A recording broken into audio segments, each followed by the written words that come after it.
Olá, pessoal! Esse é mais um Maconhômetro Educação começando, um projeto do Cannabis Monitor em parceria com o Grupo de Pesquisa Educação e Drogas, o GPED, com a proposta de debater, problematizar e trocar ideias sobre o conceito de educação para as drogas.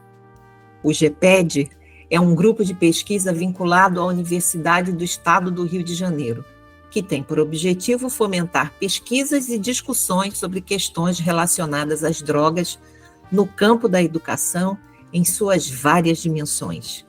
E você pode encontrar tudo sobre o GPED no site www.gped.net. Eu, pessoal, sou Francisco Coelho, professor de Educação Básica e pesquisador do GPED e da pós-graduação em Ensino em Biociências e Saúde, do Instituto Oswaldo Cruz, na Fiocruz. E eu sou Maria de Lourdes da Silva, professora de História da Educação na Faculdade de Educação da UERJ, pesquisadora em Educação para as Drogas no GPED e na pós-graduação em História das Ciências, das Técnicas e da Epistemologia, da UFRJ. Aqui no Maconhômetro Educação, mobilizamos temas e convidamos profissionais que estão inseridos no campo da educação, pensando, atuando e transformando a realidade a partir de iniciativas pedagógicas voltadas para o universo do uso de substâncias e seus diferentes atravessamentos. Esse é o nosso 13º episódio e hoje nós temos a alegria de receber para trocar com a gente a Ana Thalia Gregolin, que é bacharel em Psicologia pela Universidade Federal do Mato Grosso, com pós-graduação no curso Drogas, Sociedade e Práticas Educativas pela UERJ, é redutora de danos e conselheira no Conselho Estadual de Políticas sobre Drogas do Estado do Mato Grosso, representando o Conselho Regional de Psicologia. É analista de desenvolvimento econômico e social no Núcleo de Mediação Escolar e atualmente gestora da Política de Promoção da Cultura de Paz na Secretaria de Estado de Mato Grosso. Olá, Natalia, bem-vinda ao Maconhômetro Educação. Obrigado por topar o nosso convite e acredite que é um prazer tê-la aqui conosco para trocar sobre o tema educação e o temário drogas. Olá, Francisco, olá, professora Maria. Eu estou muito feliz pelo convite, estou muito feliz de estar aqui participando com vocês. Acho que é um privilégio poder, participar do projeto de vocês, ter esse contato um pouco mais, estar mais perto, um pouco mais perto mesmo que online, mas mais perto de vocês. Queria agradecer pelo convite e espero que a gente possa ter uma boa conversa hoje. Ótimo, Ana, então teremos. E para início de conversa, então fala um pouquinho para a gente sobre sua experiência, como inicia o seu trabalho no campo da psicologia, como é que isso te levou para o temário drogas, como é que você chega no trabalho da educação? Como a professora apresentou o meu currículo, o meu cargo atualmente, eu vou voltar um pouco para falar da minha graduação. A psicologia na Universidade Federal de Mato Grosso, ela tem essa parte no campo da educação muito forte. Nós temos professoras doutoras. A Daniela Freire é um grande nome da educação hoje no Brasil. E eu confesso que, assim, na metade do curso para o final, eu despertei um interesse muito grande pela temática de saúde mental, álcool e outras drogas, principalmente depois que eu fiz um estágio básico no CAPS-AD, aqui de Cuiabá. O CAPS, esse estágio, infelizmente, foi remoto, porque ele foi na pandemia. Foi bem na época da pandemia, a gente estava fazendo toda essa transição, tentando adaptar as nossas atuações, tentando adaptar a forma que a gente poderia estar fazendo esse estágio.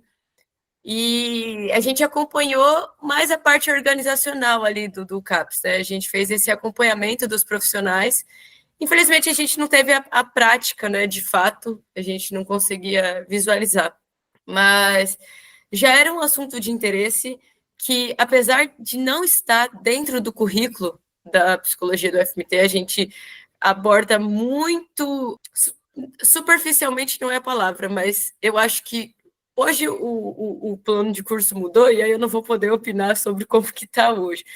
Mas, na época, a gente comentou sobre algumas notas técnicas, né? Comentava, mas ele não era de fato por exemplo, uma matéria, não era algo aprofundado, a temática não era aprofundada da forma que ela deveria ser, né? Mas então eu comecei a me aproximar da temática de saúde mental, álcool e outras drogas. E na época eu tinha essa vontade de tentar organizar um coletivo de redução de danos para contexto festivo dentro da universidade, né? Então, eu procurava, observava alguns coletivos do Brasil, Bem TV, Bateu de Chavanto, vários coletivos que já têm a sua atuação muito bem estabelecidas, né? Nem de lei, principalmente, que já tem sua atuação muito bem estabelecida. E ali eu tinha muita vontade, assim, de tentar, mas com uma pandemia. E aí depois eu comecei a fazer estágio na Secretaria de Educação. Uma coisa foi correndo, né? Uma coisa foi entrando dentro da outra, assim, e eu não sabia direito mais onde que eu estava por um momento, né? Mas eu ainda tinha esse interesse pela área e pelo estudo, né?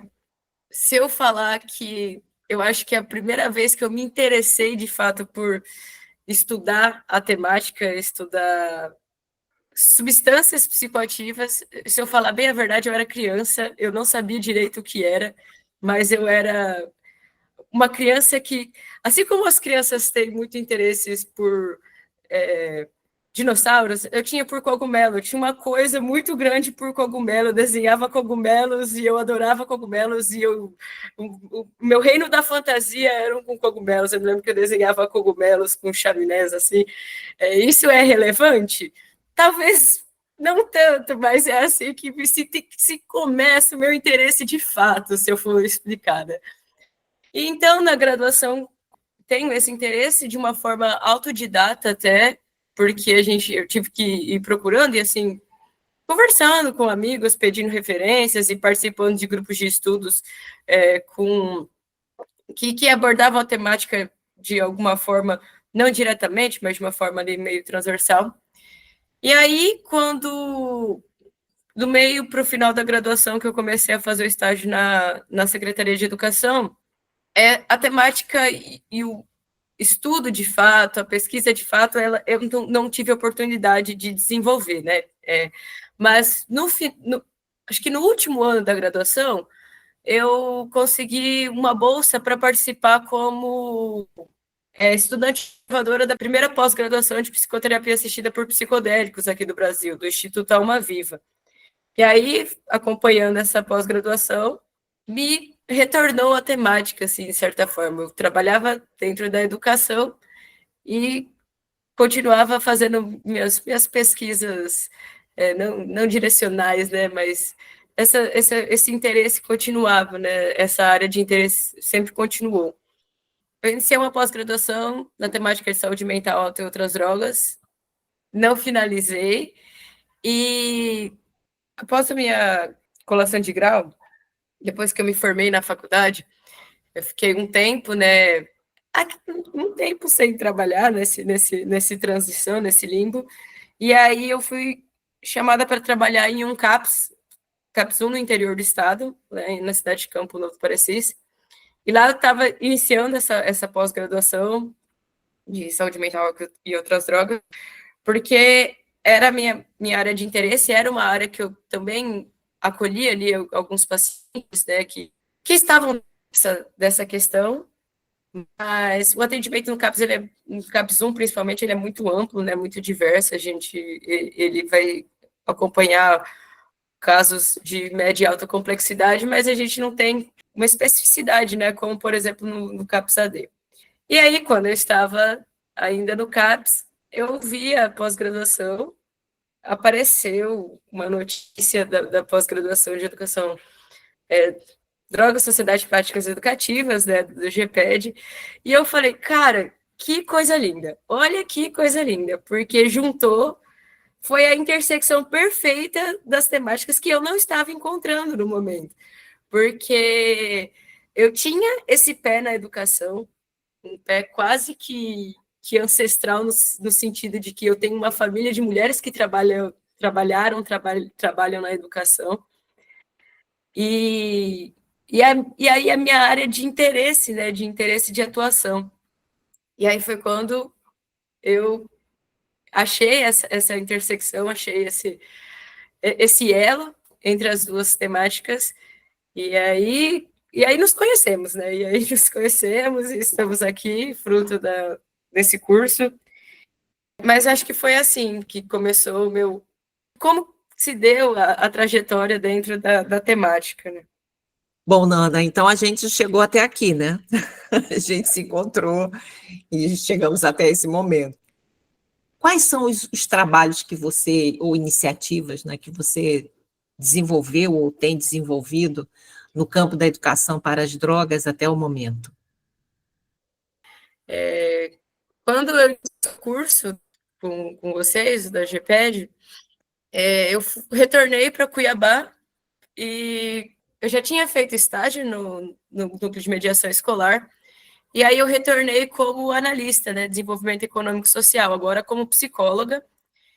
E o núcleo de mediação, a gente trabalha com a macropolítica da promoção da cultura de paz. O núcleo de mediação, eu vou fazer um contexto para mostrar como a forma que a gente trabalha, né, como que se dá a nossa atuação, de fato. O núcleo de mediação, ele surge de um termo de ajustamento de conduta em 2016, com o Ministério Público, para desenvolver as práticas restaurativas, desenvolver a lente da justiça restaurativa dentro das unidades escolares, né, para a gente trabalhar com todas as questões, tudo que engloba as violências no ambiente escolar. Hoje, os nossos marcos legais são termos de cooperação técnica, e o núcleo ele iniciou com o projeto do professor mediador, então a gente tem uma figura de um professor. Na época, a gente tinha professores voluntários. Hoje, a gente tem 109 professores mediadores com 30 horas. Eles têm a carga horária de 30 horas, eles desenvolvem atividades, ações preventivas e ações de resolução de conflitos de forma pacífica em todas essas 109 unidades escolares que eles trabalham. O núcleo também, a gente faz as orientações das equipes psicossociais da rede estadual, que trabalha na rede estadual. A gente também conta com 109 profissionais, né? 109 equipes, 109 profissionais de psicologia, 109 profissionais de serviço social, mas a gente também trabalha a macropolítica da promoção da cultura de paz com toda a rede estadual. Hoje a gente tem 628 unidades escolares em toda a rede do estado do Mato Grosso, e a gente trabalha com todas as unidades. Sejam as unidades aqui, a gente tem vários tipos de unidades escolares, né? Então a gente tem unidades escolares indígenas, a gente tem unidades quilombolas, a gente tem essas especificidades, mas a gente trabalha com todas essas unidades. Nós temos as escolas do campo, as escolas urbanas, hoje temos várias escolas cívico-militares também, e a gente tenta trabalhar com todas essas unidades. O núcleo de mediação desenvolve um calendário de campanhas para atender as legislações estaduais, as legislações federais, das campanhas de temáticas que são pertinentes à educação, que são pertinentes às crianças e adolescentes, né? Na primeira semana de aula, que foi em fevereiro, o começo do ano letivo, a gente teve o nosso primeiro orientativo, que era a semana voltada à saúde mental. E dentro desse orientativo, esse foi o primeiro atuação frente à temática, né, no caso. A gente desenvolveu uma cartilha chamada Consciência e Responsabilidade, desenvolvendo competências frente ao uso indevido de telas, tabaco, álcool e outras drogas, que foi um material que até teve auxílio da professora Maria, do professor Francisco. Eu agradeço pela colaboração de vocês, agradeci no momento, mas agradeço agora aqui também, aproveito a oportunidade para agradecer. E essa cartilha, eu acho que ela vem também como algo que foi a pós-graduação que me deu essa base teórica, principalmente, né? Acho que o curso ele preparou, de fato, para essa integração, né? Para trazer para o âmbito da educação, para trazer um pouco mais para os educadores, para os servidores da educação, como abordar a temática, né? Como estar preparado para abordar a temática ali dentro ou da sala de aula, ou de ações coletivas, ou integrando as ações que a gente já desenvolve com as figuras do professor mediador, da equipe psicossocial. E no orientativo, nesse nosso primeiro orientativo, o 001, que abordou, então, a temática da Semana de Saúde Mental, ele teve como temáticas transversais também para serem abordadas como temas transversais ali. A cartilha foi a base para desenvolver essas ações e a gravidez e adolescência, porque a gente entende como temáticas que se entrelaçam, né? Então, quando a gente vai falar, para evitar que a gente faça que as ações se contemplem apenas na exposição do mural ou na exposição do dia D e acabou, e daí a temática não retorna, né? Então, na temática da Semana da Saúde Mental, com o material, o que a gente elaborou, desenvolveu com as unidades escolares, né? Esses momentos de tentar entender a relação desses adolescentes, principalmente, né? Que hoje a nossa rede, ela trabalha só com o ensino fundamental, os anos finais do ensino médio, então, os primeiros anos do ensino fundamental, e eles são municipalizados, né? Então, a gente trabalha com um público ali que já está pré-adolescência e adolescência. E aí, o orientativo teve como objetivo discutir a temática dessa forma, de desenvolvendo competências socioemocionais, desenvolvendo habilidades sociais, desenvolvendo habilidades para que esses adolescentes consigam integrar a prática, não dessa forma diretiva que a gente tem em alguns dias específicos. Então, nessa semana, trabalhar a prevenção do uso de drogas. E aí vai lá e naquela semana, naquele dia, pronto, faz a atividade e acaba, né? A gente entende que essas temáticas, elas devem ser trabalhadas e trabalhadas o ano inteiro, né? Então, eu vou ter o dia D para falar sobre o bullying, eu vou ter o orientativo que falará sobre o bullying, mas ele também vai ser uma temática que vai ser trazida, né? Em outros momentos ali dos nossos orientativos. Mas a gente teve, nesse orientativo especificamente, para falar sobre a Semana da Saúde Mental, trazer as questões da relação dos adolescentes com as telas e com o álcool, com o tabaco, com outras substâncias de fato, né? Sem procurar no material, não procurando, às vezes, apenas fazer aquele conteúdo expositivo, né, que a professora chama de currículo mínimo redutível, que a gente tem em diversos materiais, tentar transcender um pouco dessas apenas exposição de informações, também tem essa questão, mas mais focada nessa parte de desenvolvimento de habilidades, principalmente de habilidades sociais e de habilidades socioemocionais desses adolescentes. No final de maio, a gente lançou uma campanha com a Secretaria de Estado de Saúde que se chama Desmistificando Narrativas, quando o tabaco se disfarça de moderno. A gente realizou um webinário no Dia Mundial Sem Tabaco, que era um webinário voltado, ele era informativo, mas ele também era voltado para educadores, né? E junto com o webinário deu início à campanha de fato, que em todo esse mês a campanha ainda está acontecendo, então no final de maio até as férias, os estudantes e os professores, eles vão se unir.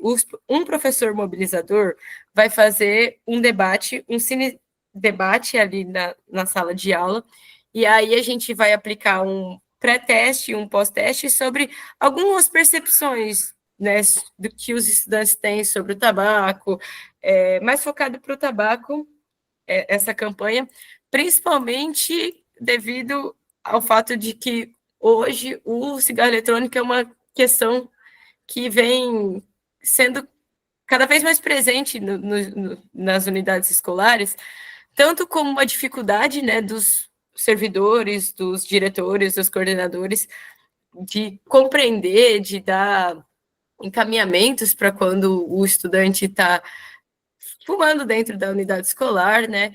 Tanto para essa questão de sensibilização e conscientização frente ao perigo de fato, né, que o consumo pode estar acontecendo, né? Tanto sobre a conscientização de fato do que o consumo pode acarretar ali na saúde daquele estudante. A campanha ela finaliza em julho, e aí a unidade escolar, então, que o professor mobilizador faz esse cine debate, né? A gente encaminhou alguns vídeos de canais que são divulgadores científicos mesmo dentro do YouTube, que um dos canais, eles são especificamente, os vídeos são especificamente sobre o cigarro eletrônico. Vocês devem conhecer, não sei se conhecem, o canal Kyrgyzstan, na Nutshell, vou botar aqui depois, porque eu acho um canal maravilhoso, então a gente também colocou para ser um dos vídeos que vai levar ao debate. E aí o Grêmio Estudantil, ou algum grupo de estudante, também desenvolve a ação frente à temática, né? Aí as unidades escolares que desenvolverem as ações, elas vão ganhar um selo que é a escola em ação contra o tabagismo. Aí esse selo vai ter a parceria da SEDUC, né, da Secretaria de Educação e da Secretaria de Estado de Saúde. A temática ela vai ser desenvolvida, vai ser abordada novamente em outros momentos, em outros orientativos nossos, dentro do ano, né, no decorrer do ano ainda. E voltando só para, então, explicar como que se deram as ações, as unidades escolares, elas recebem o orientativo. O nosso orientativo a gente discorre sobre as temáticas, sobre os tipos de ações que podem ser desenvolvidas, as ações que a gente acha que a gente acha assim, né? Não é um achismo, mas que a gente verifica que surte mais efeitos. Então a gente tenta evitar palestras, evitar esse tipo de ação. A gente tenta integrar as práticas restaurativas, como círculos temáticos ou círculos de construção de paz, envolvendo as temáticas. E as unidades escolares desenvolvem, durante o período daquele orientativo, e nos encaminham um relatório sobre as ações desenvolvidas. Então, no primeiro orientativo, a gente teve uma adesão de, acho que mais de 75% das unidades escolares aderiram, né, aos orientativos. Essas das unidades escolares totais.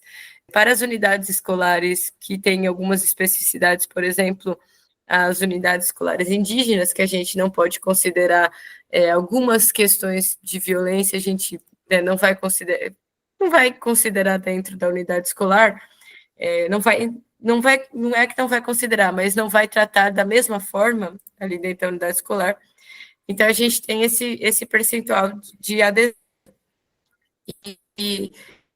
Bom, por enquanto, a gente está desenvolvendo essas duas ações, mas são temáticas que estão nos nossos radares, são temáticas que cada vez mais a secretaria entende a urgência de debater, e entende também essa necessidade de abordar a temática de forma que transcenda os programas tradicionais, né?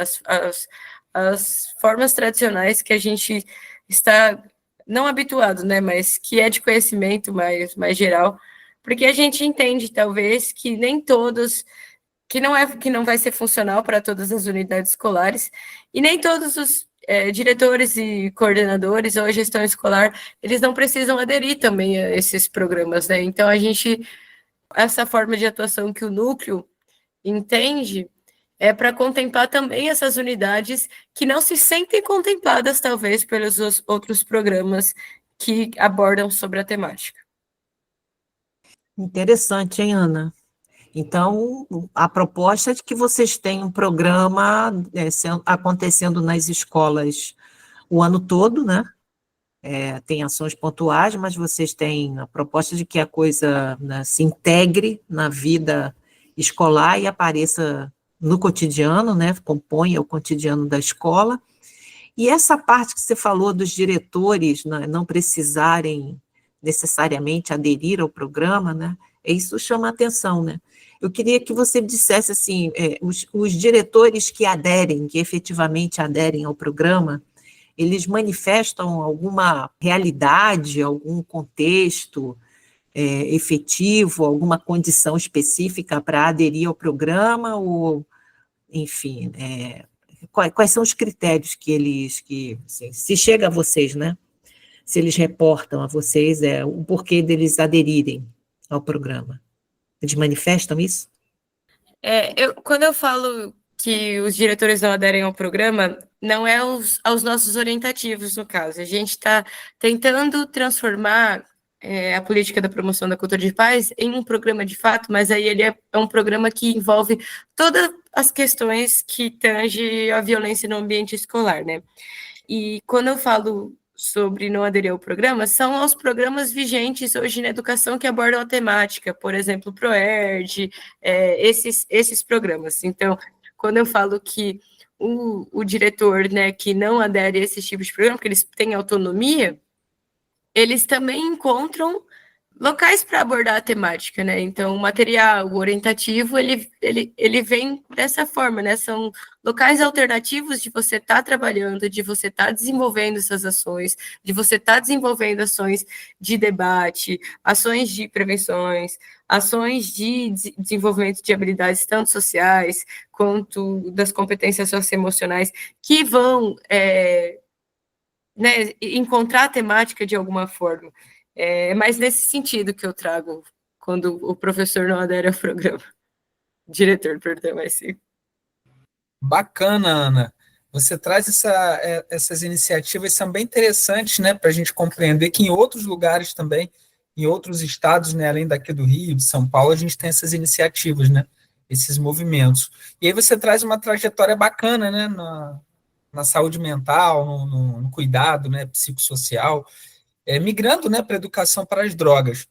Mas aí me diz uma coisa, diz para a gente, como você se aproxima da redução de danos no seu trabalho? Como que você aderiu a essa perspectiva, né, que formação te agregou pontualmente na redução de danos, né, que leituras, né, você utilizou? Conta para a gente. Pois é, eu fui falando da minha história e não falei de fato do que me aproximou da redução de danos lá atrás, que começa na graduação, quando ainda tinha esse interesse pela construção do coletivo de redução de danos, né? E então participei de algumas formações de redução de danos para me tornar uma redutora de danos, né? Mas em contexto festivo. Participei de algumas capacitações de coletivos e hoje eu estou integrante do coletivo Boa Viagem. Aqui é o primeiro coletivo do Mato Grosso, um coletivo que foi uma discussão quando eu estava na graduação, mas que outros estudantes conseguiram, né, levar o coletivo de fato para frente. Hoje ele é um projeto de extensão dentro da UFMT. Eu estou integrante ali meio voluntária, mas acompanho o coletivo. E quando ainda fazia estágio na mediação escolar, dos nossos materiais que a gente estava desenvolvendo sobre como falar sobre drogas com adolescentes, que na época eu talvez não tinha conhecimento suficiente teórico para desenvolver, e acho que hoje lendo eu falo, não, isso aqui talvez não concordo mais tanto, né? Mas na época a gente já tentava trazer essa lente da redução de danos para a educação, transcendendo essa ideia punitivista, essa ideia moralista, e a ideia essa ideia moralista mesmo, né, de abordar a temática de uma forma, não sei, não consigo nem encontrar a palavra para isso, porque a palavra que eu estou tentando, que me vem na cabeça é de uma forma que endemoniza tudo, né, que essa coisa que assusta, né, e não discute de fato as relações com as substâncias, né? E as relações não só com as substâncias psicoativas, mas relações com ações e comportamentos que possam se tornar, de fato, esgotativos para o ser humano, né? Ana, esse seu trabalho é muito interessante e ele traz para a gente assim uma visão de uma política pública, né, de educação intrincada ali com a saúde no campo da educação e drogas, né? Então você atua, né, no núcleo de mediação escolar, na Secretaria de Estado de Educação, né? E nesse imbricamento, né, com a saúde que você tem, como é que você percebe as fragilidades e dificuldades no debate da educação para as drogas, dentro e fora da escola, no seu estado, no âmbito, né, assim, dessa política pública que vocês desenvolvem?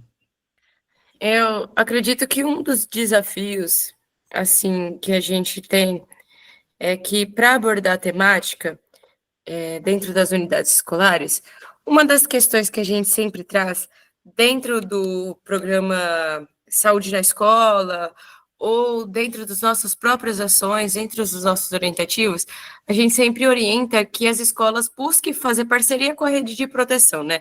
Então, busque integrar os profissionais da rede de proteção para desenvolverem essas ações, desenvolverem ações em frente a temáticas que talvez os profissionais ali da educação não se sintam, talvez, tão seguros de abordar. Uma das questões que eu vejo como desafio é que, hoje, a Polícia Militar é a nossa maior parceira para desenvolver ações dentro das unidades escolares.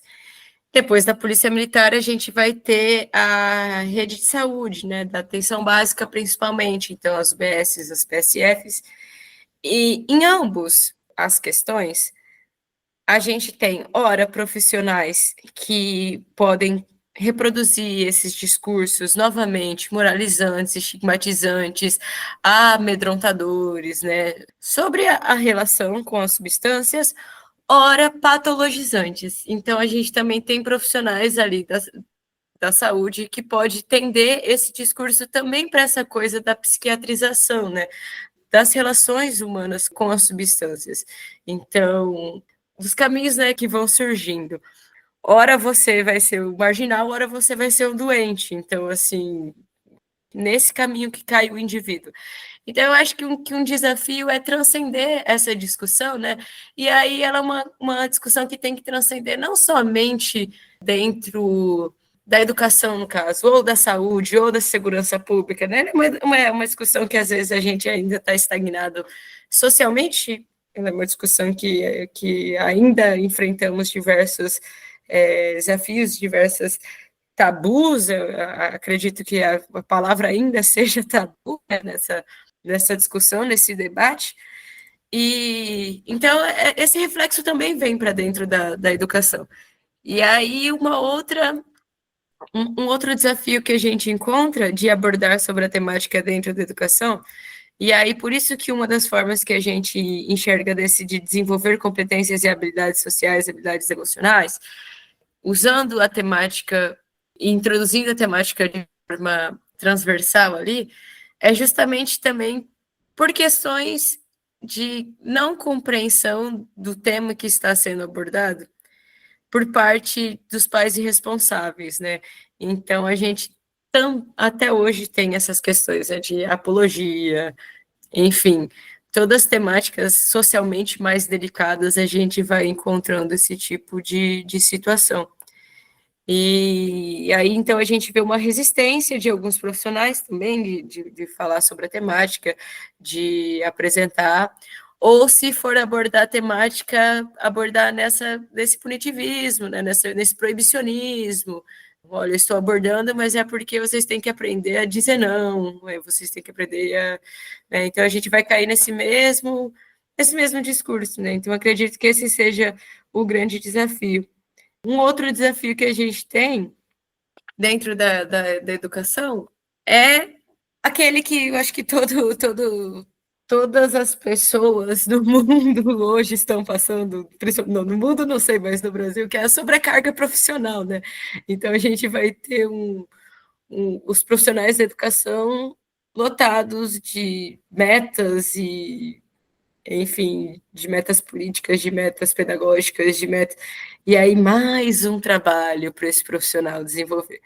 Então, hoje, por isso que a gente conta principalmente dentro da promoção da cultura de paz com a figura do professor mediador, que daí é um profissional para desenvolver especificamente, né, sobre as questões que tangem a violência na escola, e aí a violência na escola a gente entende como os vários tipos de violência e a violência que o sujeito passa dentro, fora da escola e que reflete ali, né, não é só a violência de fato, talvez como a gente entende o conflito ali dentro da unidade escolar.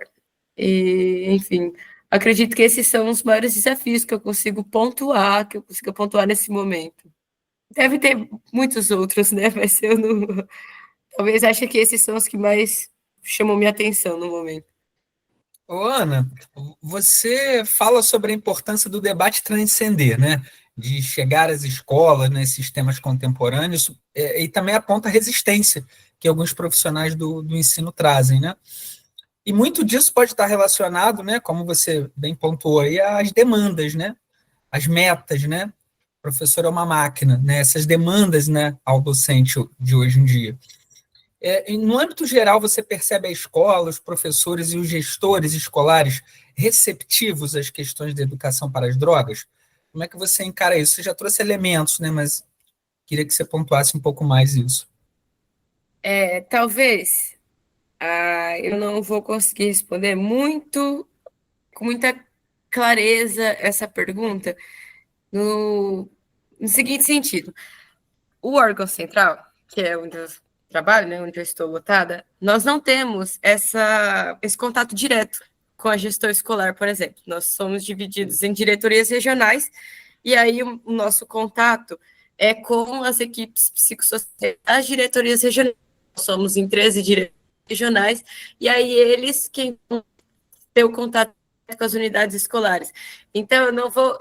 a informação que eu trago é das diretorias regionais. Então, né, como a gente vê esse cenário de uma forma um pouco mais macro, e aí eu não vou conseguir responder, por exemplo, sobre essa resistência direta, né? A gente vê as diretorias nos explicando sobre as resistências, mas de uma forma um pouco mais generalista, no seguinte sentido. Há as unidades escolares que vão ter resistência daí de desenvolver vários tipos de temáticas, os nossos orientativos de uma forma geral, né, de uma forma generalizada. Há unidades escolares que não integram ali a educação para as drogas, por exemplo, como uma competência de fato da educação. Então, a educação que não seja um tema ali, de fato, para o cotidiano da unidade escolar, que isso deve ser aprendido em casa, por exemplo, ou em outros lugares, por exemplo. Então, essa resistência existe, mas ela existe também para o desenvolvimento de outras temáticas, entende? Eu não consigo especificar se há uma resistência na temática de educação para as drogas, porque no nosso orientativo 001, por exemplo, a gente teve uma adesão legal, a gente teve o desenvolvimento das ações, só que eu ia precisar coletar essa informação e de questionar de como que foi para a unidade escolar desenvolver, né? Eu acredito, pela minha experiência profissional, que essa resistência ela existe de forma evitativa. Então, eu não desenvolvo, né? Essa não é uma competência minha e aí eu não vou desenvolver. Compreendo que não é uma resistência de fato, mas é assim uma esquiva desses profissionais, né? De não desenvolver essas temáticas ali nas unidades escolares, tanto por compreender que não são não é a atribuição deles, ou pela sensibilidade do tema de evitar problemas no futuro, evitar algumas questões que podem ser mal interpretadas, né?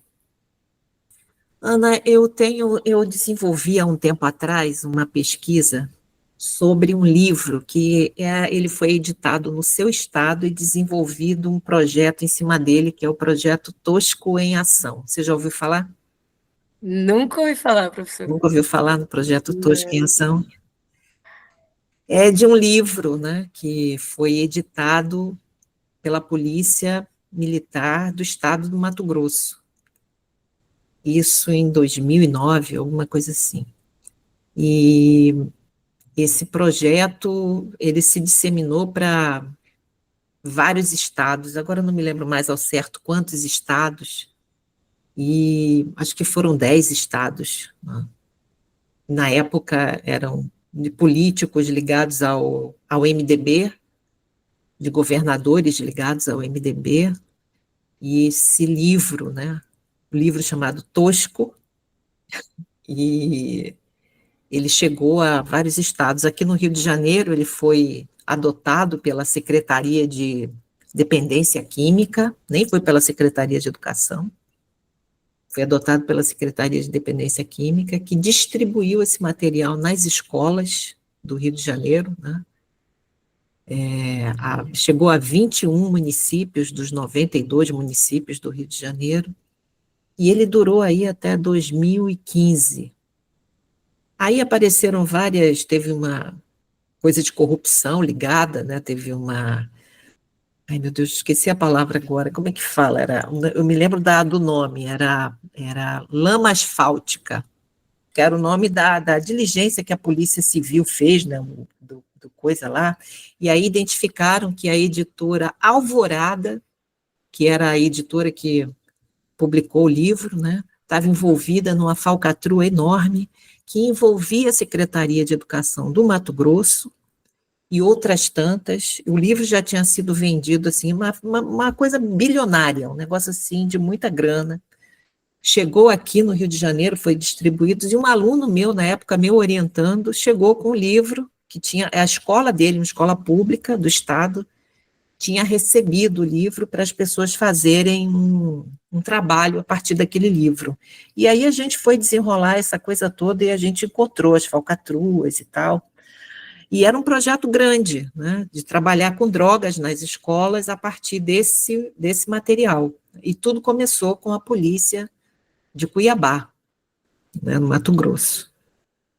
E depois que o esquema de corrupção foi desvendado, né, por esqueci o nome, da Polícia Civil, como é que é, essa investigação, né, que a Polícia Civil fez, aí desmobilizou tudo e tal, o livro se perdeu, mas ainda tinha, na época que eu pesquisei, 2017, eu ainda achei vários sites falando sobre a proposta do livro, não sei o que, tal, eu li o livro, li o material, né, de apoio aos professores e tal, né, e foi um trabalho que surgiu no Mato Grosso, né, por isso que eu perguntei à Ana se ela chegou a conhecer isso. Eu não sei até que ponto a SEDUC estava envolvida, mas eu li uma entrevista de uma gestora da SEDUC, né, do Mato Grosso, da época, em que ela falava coisas boas e tal, né, e, na verdade, era uma proposta para entrar nas séries em que o ProERD não cabia.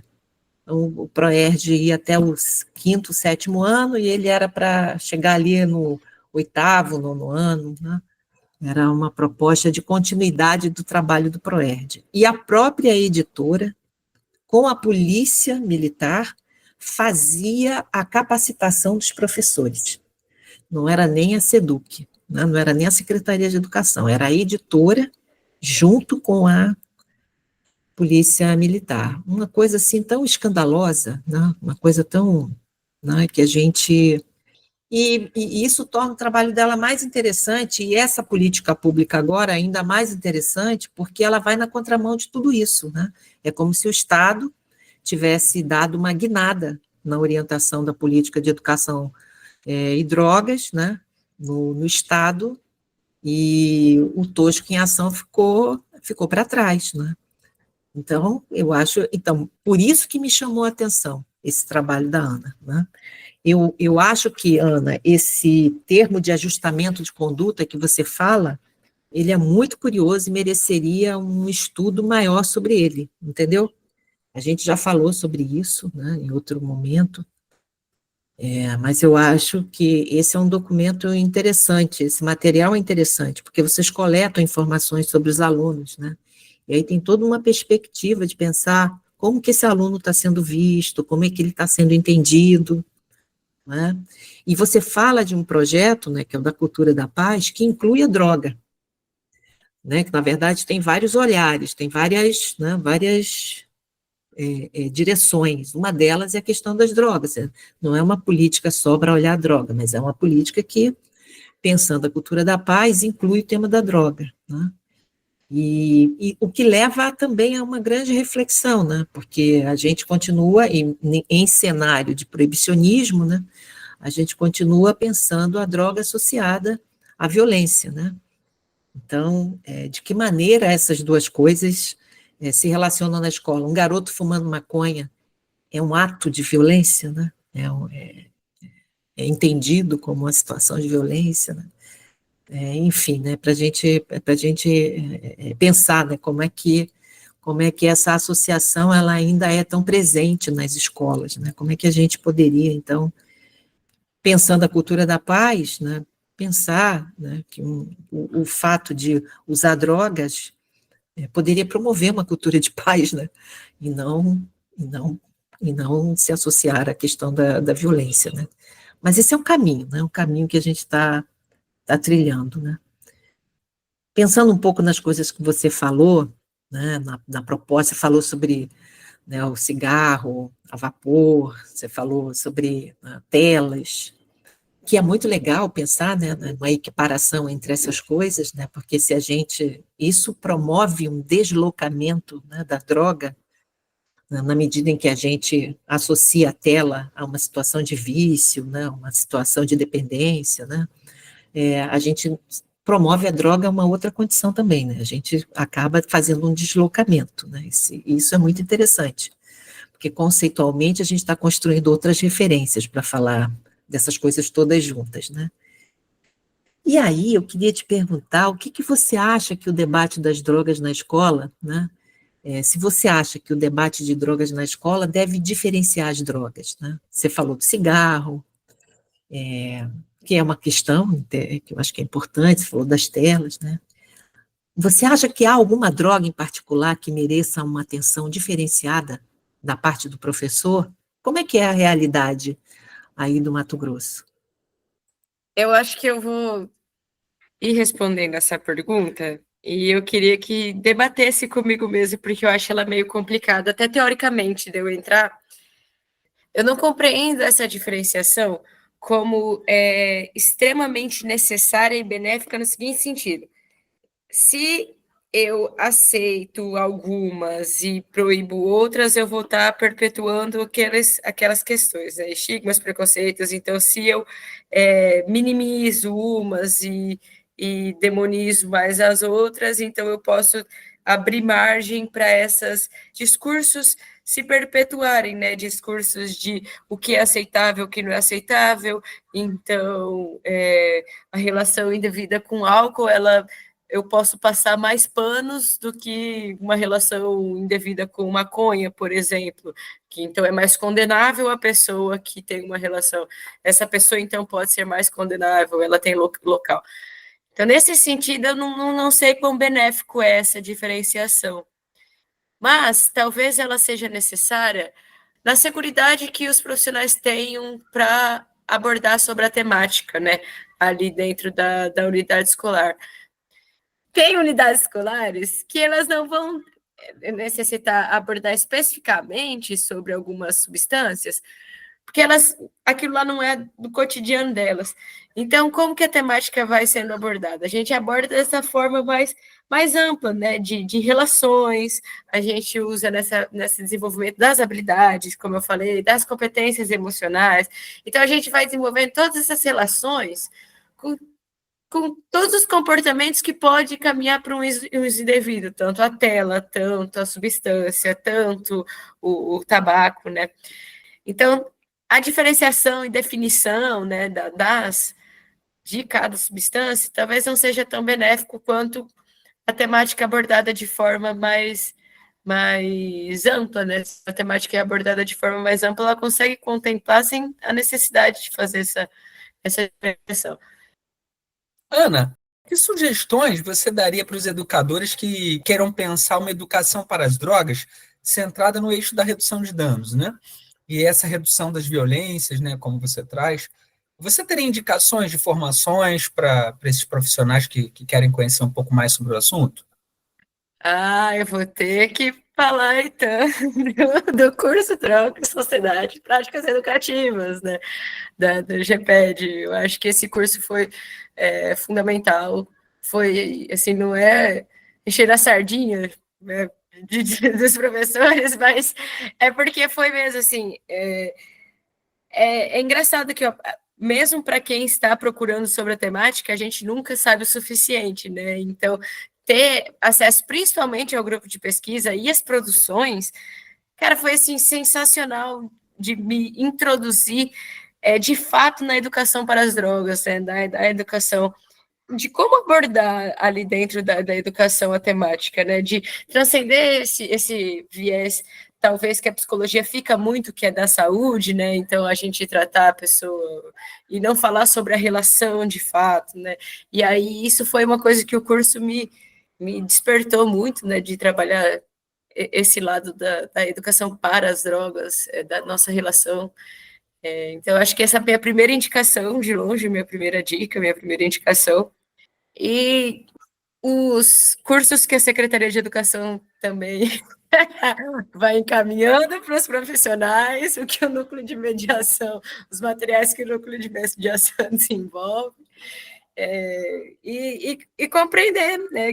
Compreender desses materiais para talvez desenvolver essas habilidades críticas, né, de materiais só expositivos, ou materiais com termos errados, né, termos estigmatizantes que perpetuam. Mas então essas são as minhas principais indicações no momento. Assim. A gente já está caminhando para o final, né? Mas eu queria que antes da gente terminar, assim, você nos trouxesse um panorama, né? Ou pelo menos assim as perspectivas que você, seu grupo, né, de atuação, vocês têm sobre o tema da educação, né, para as drogas no Brasil ou no teu estado, né? Assim, que perspectivas vocês veem? Como é que vocês veem daqui para frente esse tema, né, na educação? Recentemente aconteceu, acho que na semana retrasada, aconteceu o encontro, a consulta pública do Centro-Oeste para desenvolvimento do Plano Nacional de Políticas sobre Drogas. A gente teve a participação da secretária Marta Machado, e aí eu fiquei no eixo de prevenção, né? E a gente teve algumas discussões muito interessantes ali, e inclusive com profissionais que estão à frente do programa Tipo Verde, né?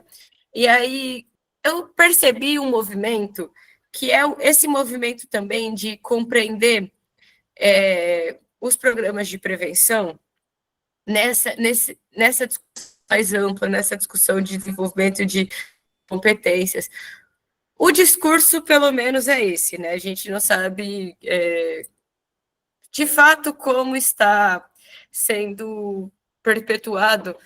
A gente sabe, a gente monitora, mas a gente não tem esse retorno de fato da eficácia, né? A gente tem uma fragilidade, e aí eu acho que são de vários programas de prevenção, não somente desse, mas que é esse desenvolvimento de avaliações de impacto mesmo dessas políticas públicas, né? Então a gente não consegue evidenciar ali uma eficácia.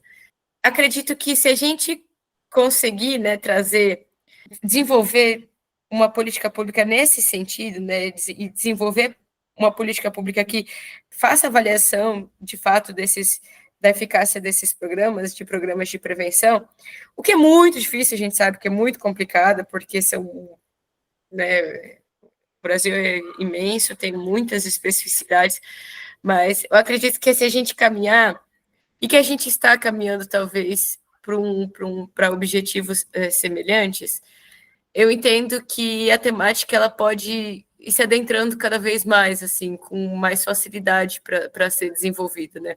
Principalmente quando a gente vai tecendo nesse local da relação do sujeito para com o mundo, né? Para com tudo que está no mundo, para com todas as pessoas, todas as diferenças, todas as contradições que o sujeito vai experienciar no existir, né?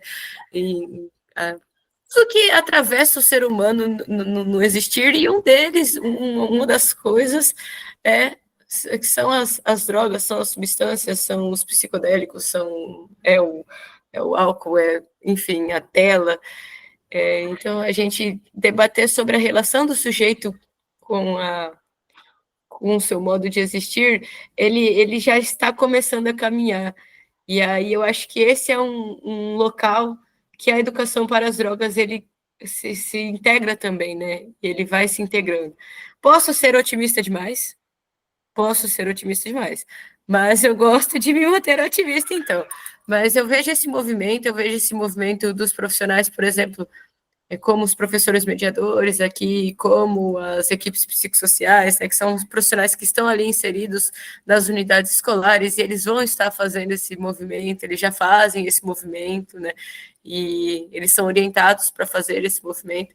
Então, eu acredito que algumas portas estão começando a ser abertas, né, para essa temática. Perfeito, Ana. Eu lembrei o nome, era Operação Lama Asfáltica. Lembrei o nome. Eu acho incrível quem dá o nome das operações na Polícia Federal, né? Não é? É muito engraçado mesmo. E essa história foi uma história assim de uma corrupção muito grande, envolvia muito dinheiro da educação. O livro era vendido por unidade, assim, num valor altíssimo, e as secretarias de governo, né, de Estado, elas empenhavam dinheiro alto na compra do livro. Foi um escândalo na época. Enfim, né?